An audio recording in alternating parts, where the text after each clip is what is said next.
जय श्री हरि भक्तों। कार्तिक महात्मा का अगला अध्याय इस प्रकार है। नारद जी ने कहा, हे राजन, कार्तिक मास में व्रत करने वालों के नियमों को मैं संक्षेप में बतलाता हूँ, उसे आज सुनिए। व्रती को सब प्रकार के आमिष, मांस, उड़द, राई, खटाई तथा नशीली वस्तुओं का त्याग कर देना चाहिए। व्रती को दूसरे का अन्न ग्रहण नहीं करना चाहिए, किसी से द्वेष नहीं रखना चाहिए और तीर्थ के अतिरिक्त अन्य कोई यात्रा नहीं करनी चाहिए। देवता, वेद, ब्राह्मण, गाय, व्रती, नारी, राजा और गुरुजनों की निंदा भी नहीं करनी चाहिए।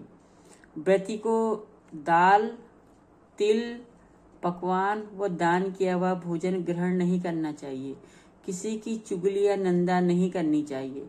किसी भी जीव का मांस नहीं छूना चाहिए। पान, कत्था, चूना, नींबू, मसूर, बासी तथा झूठे अन्न का भी प्रयोग नहीं करना चाहिए। गाय, बकरी तथा भैंस के अतिरिक्त अन्य किसी पशु का दूध नहीं पीना चाहिए। कांच के पात्र में रखा हुआ पंचगव्य, बहुत थोड़े घड़े का पानी तथा केवल अपने लिए ही पका हुआ अन्न प्रयोग करना चाहिए। कार्तिक माह का व्रत करने वाले मनुष्य को सदैव ब्रह्मचर्य का पालन करना चाहिए। उसे धरती पर सोना चाहिए और दिन के चौथे पहर में केवल एक बार पत्तल में भोजन करना चाहिए। व्रती कार्तिक माह में केवल नरक चतुर्दशी, जिसे छोटी दिवाली भी कहा जाता है, उसके दिन ही शरीर में तेल लगा सकता है। कार्तिक माह में व्रत करने वाले मनुष्य को सिंघाड़ा, प्याज, मट्ठा, गाजर, मूली, काशी फल, लौकी, तरबूज, इन वस्तुओं का प्रयोग बिल्कुल भी नहीं करना चाहिए।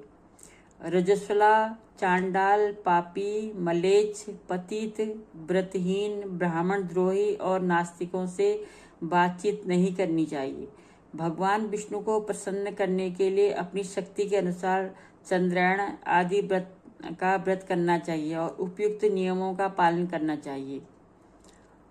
व्रती को प्रतिपदा को कुमड़ा, द्वितीया को कटहल, तृतीया को तरुणी स्त्री, चतुर्थी को मूली, पंचमी को बेल, षष्ठी को तरबूज, सप्तमी को आंवला, अष्टमी को नारियल, नवमी को मूली, दसवीं को लौकी, एकादशी को परवल, द्वादशी को बेर, त्रयोदशी को मट्ठा, चतुर्दशी को गाजर और पूर्णिमा को साग का प्रयोग नहीं करना चाहिए। रविवार को आंवला का प्रयोग नहीं करना चाहिए। कार्तिक माह में व्रत करने वाले मनुष्य यदि इन शाकों में से किसी शाक का सेवन करना चाहे तो पहले ब्राह्मण को देखकर ग्रहण करें। पहले ब्राह्मण को दिया जाए, उसके बाद ग्रहण किया जाए।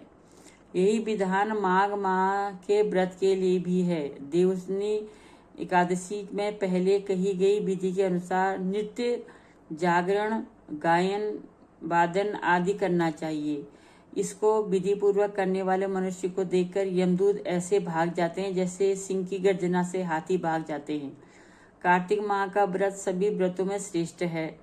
इसके अतिरिक्त जितने भी व्रत यज्ञ हैं वो 1000 की संख्या में किए जाने पर भी इसकी तुलना नहीं कर पाते, क्योंकि यज्ञ करने वाला मनुष्य को सीधा वैकुंठ की प्राप्ति होती है।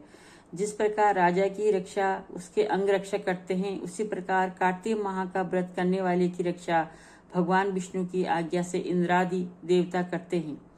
व्रती मनुष्य जहाँ कहीं भी रहता है वहीं पर उसकी पूजा होती है, उसका यश फैलता है। उसके निवास स्थान पर भूत पिशाच आदि कोई भी नहीं रह पाते।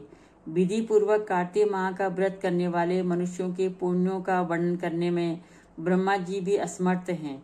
यह व्रत सभी पापों को नष्ट करने वाला, पुत्र पौत्र प्रदान करने वाला और धन धान्य की वृद्धि करने वाला है।